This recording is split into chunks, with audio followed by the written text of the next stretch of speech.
Hello and welcome to Dateline New Haven on WNHH-FM. I'm your host, Paul Bass, inviting you to look behind the headlines on the stories that make our community tick. Well, one of the headlines these days is the campaign season is well underway, and AI is playing a bigger role than ever in how campaigns are run. Today's guests are two individuals who are helping harness that trend and use it to the benefit of progressive candidates. You have Tom Goldenberg. He's the founder of Victory Waves, a new AI customer relations management platform for progressive candidates, and Walter Morton, who's helping him out of that on the side as he works as an energy lobbyist and a sergeant in the National Guards. You will recognize both these individuals from this show as people who've run for mayor in New Haven and Hamden, and now they're doing this. Welcome, gentlemen, and thanks for coming on air. Thanks for having us. Thanks, Paul. So, Tom, Victory Waves is the name of the platform. Does this get started? Is this the first election cycle? No, actually, we started in the 24 congressional. So, me and Walter, we connected in the 23 municipal cycle, and then after that, I started teaching computer science. So the last time I was on the show, we talked about AI and teaching the students, which I'm still doing, and out of that, I kind of decided to combine the two. I when I was a candidate, I saw how difficult it was. As you know, I didn't get on the ballot, right? I got kicked off the ballot, and so there's just a lot of things that are stumbling blocks for candidates. So that's why I started this. And our first candidate was a congressional candidate in Massachusetts, first district. And she ran as a challenger, did surprisingly well. This was an unaffiliated. This is Ralph Nader's niece. Yeah. And it's an amazing story. Nadia Miller, and she was cool. She lost her daughter in a Boeing 737 MAX crash, and has been a staunch advocate for the rights of those victims. And so she's done a lot. And for me, it was. It's a great opportunity to get to know candidates like this and work with them. But so how many clients did you have in that 2024 cycle? Maybe 3 or 4. And how many you got this cycle? The 2025 cycle was municipal, right? So Walter, we worked together. I had, I think, 5 candidates in Hamden. Yeah. And so we don't take a side. It's a technology platform. The goal is we just want to make it easy for people to run for office, and given that it is already so hard. So that was great being part of, the Hamden race and seeing that. And we were part of the New York City municipal elections as well. And we continue to be, actually. We're working with a PAC affiliated with Zoran Mamdani, helping them as well. Which PAC is that? It's called One NYC. Okay. Yeah. So just so people know to get back, so this is an AI platform. Now you build it for progressive candidates. Does that mean, Walter, you guys make sure that anyone who is your customer is progressive, or can anybody use it? What makes it tailored to progressives? Yeah. So, Tom and I both being, Democrats, and, my background starting out in running other people's races here in Connecticut, we use something called VAN. Which is a voter access network, which is the traditional database that's been around for 20 years now at least, to keep track of all of the voters, right? And you can pull voters out and make lists to go door knock or mail and make phone calls based on a ton of different factors: how often they vote, their age, their gender, preferences on issues. But it's kind of antiquated, to say the least, and the game has changed, so much more. Digital marketing and advertising for campaigns is something that's gone mainstream. So now small local races have budgets to go. Everybody's trying to Mamdani with those videos. Exactly. Right. Social Vertical media, video. right? Those are funny. So the ability to be able to target your digital ads now to specific voters, as opposed to a shotgun approach of put a banner up on a website, let's say, and everyone who visits the website sees it. And that's been happening, I think, pretty intensely since Obama ran first as the Facebook election, 2008. Yeah. But then in 2012, when he got that fine granular data about which specific voters who were up for grabs in the battleground states were watching what TV shows at night. Exactly. And being the lower cost buys that got the people more directly targeted. Yeah. Exactly.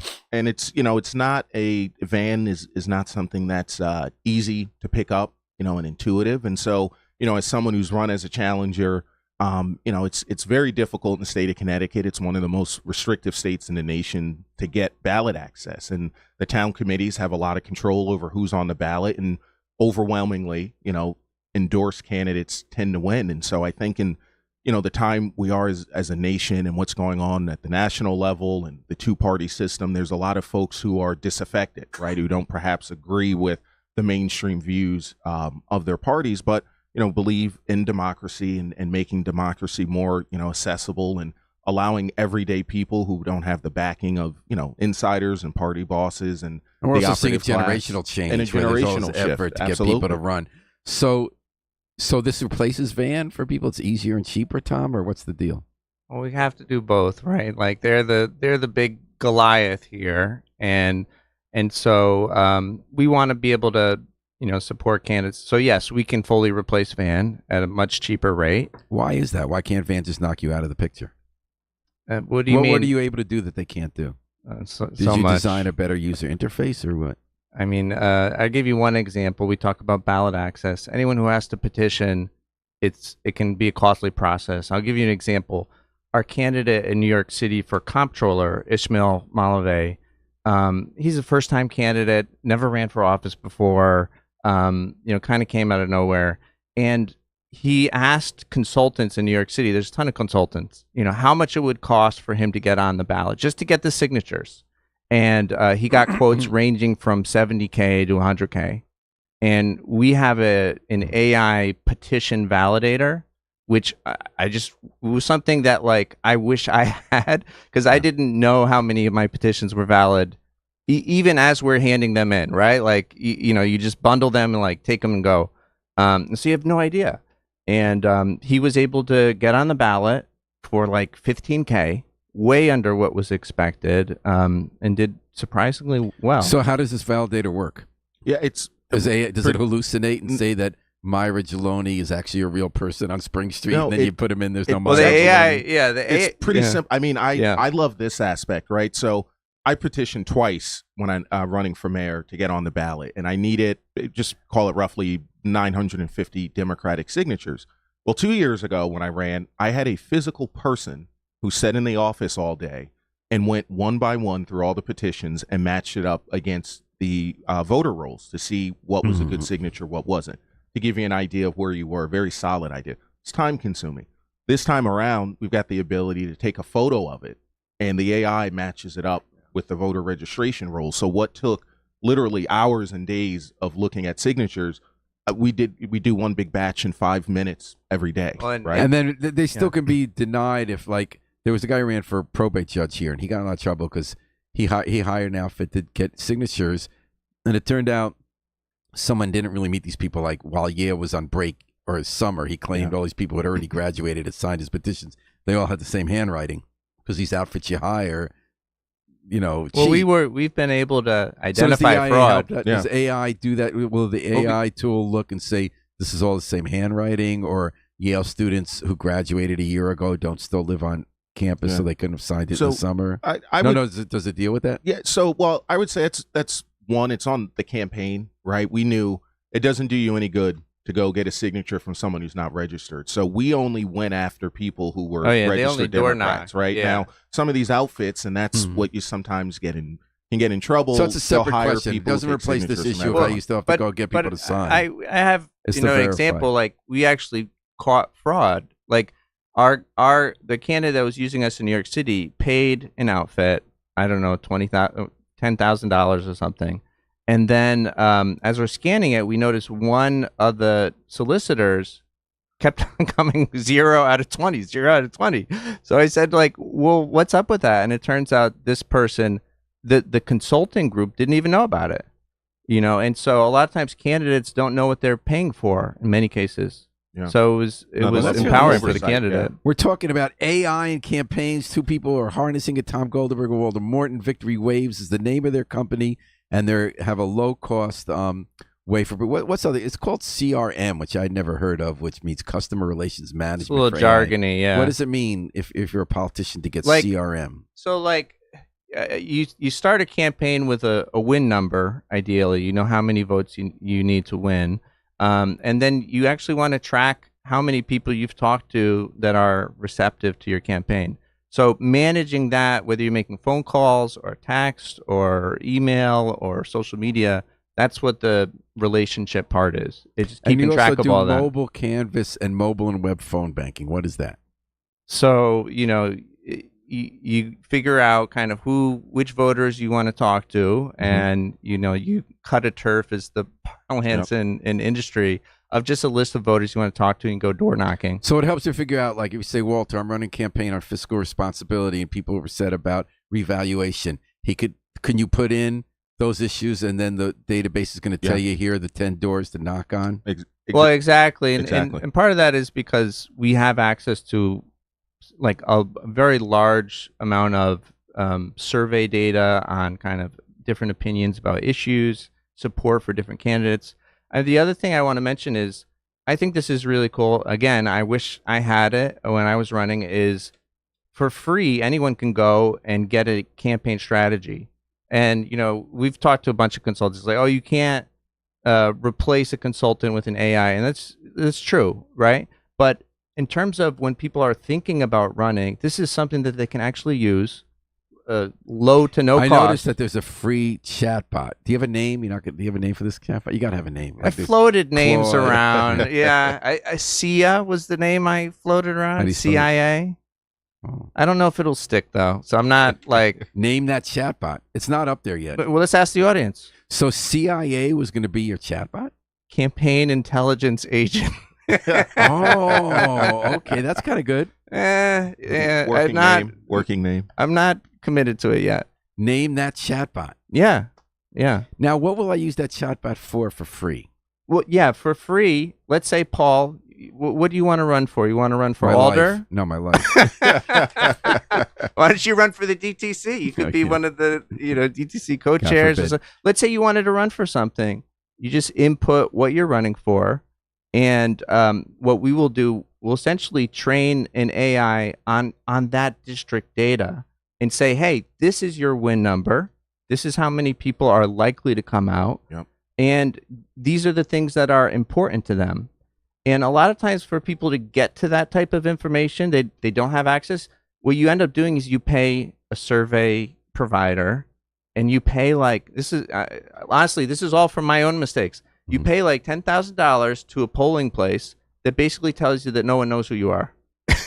So it's a waste of money. What does the chatbot tell you? Does it say CIA will just tell you nobody knows who you are? It will actually tell you that. And helps you in developing, I think the biggest barrier to entry to run is the strategy and the tactics you use to get your name out there and where you stand on issues, right? And as three people who are now experienced, and Paul, you've been covering races and very politically active, you get it, but the average person has no idea, right? Like folks will tell you like a misnomer.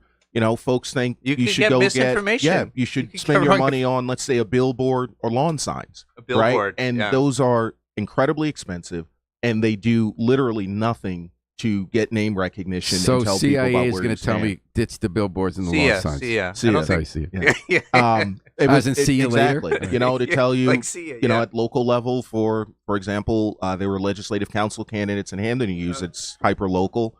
Door knocking, right? It's the best way to get a message out. So it really helps folks who don't have a kitchen cabinet of folks who are experienced to overcome that information gap about what are best practices. I want to say one other thing I just want to bring up is I think people are realizing right now, we're in a moment that people realize how important it is that we preserve small d democracy and we have competitive races. Yeah. I shared a statistic from, Ballotpedia, that of the 30,000 elected offices in the United States go up every year, and 70% of them are uncontested. Yeah. And that's just mind-boggling. What do we lose when they're uncontested? Why does that matter?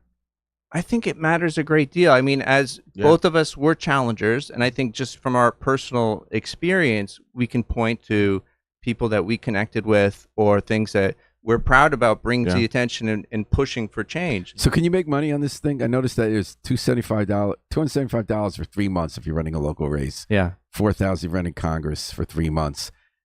Can you? Like, Well, what's your here's the goal here? thing. How you I trying to build mean, this up? if I were, yes, I think so. I think I can. I mean, the goal is Did to you get do good VC and to money? do well. Yeah. No VC. It's all bootstrapped. So I have not put any of my personal money or anything. It's all been, we're building it in terms of what people are asking for. And what your role, Walter Morton, is? Yeah, so just the senior advisor. I've been helping Tom with ideas as someone who's been a campaign manager, been on fill teams for different races, understanding what we do, the kind of information we need, and talking to him about what I'd like to see. I knew where Van was limited. I knew it was limited in interfacing on the digital side with social media and your website. So we built connections there, so those two talk. And I also know, like, the grace of God and good people around me have, showed me the ropes and taken me under their wings.